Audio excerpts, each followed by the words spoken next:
प्यारे बच्चों, कैसे हैं आप सब। उम्मीद है आप सब खैरियत से होंगे।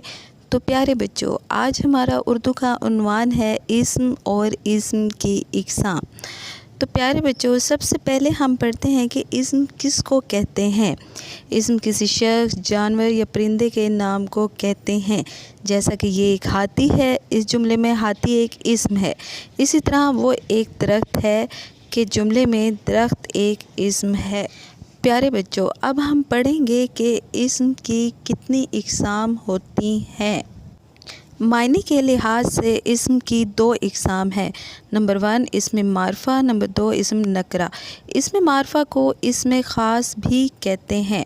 इस्म मारफ़ा से मुराद किसी ख़ास शख्स, जगह या चीज़ के नाम को इस्म मारफ़ा या इस्म ख़ास कहते हैं। जैसे कि कायद-ए-आज़म, पाकिस्तान, K2, बादशाही मस्जिद, ये सब ख़ास नाम इस्म मारफ़ा की मिसालें हैं। तो प्यारे बच्चों, अब हम इस्म की दूसरी किस्म के बारे में जानते हैं। इस्म की दूसरी किस्म को इस्म नकरा कहते हैं।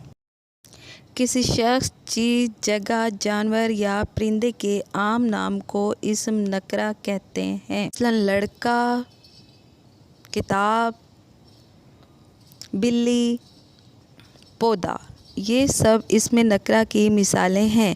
उम्मीद है आज का सबक आपको समझ में आया होगा। Thanks for watching this video. Please subscribe my channel for more videos.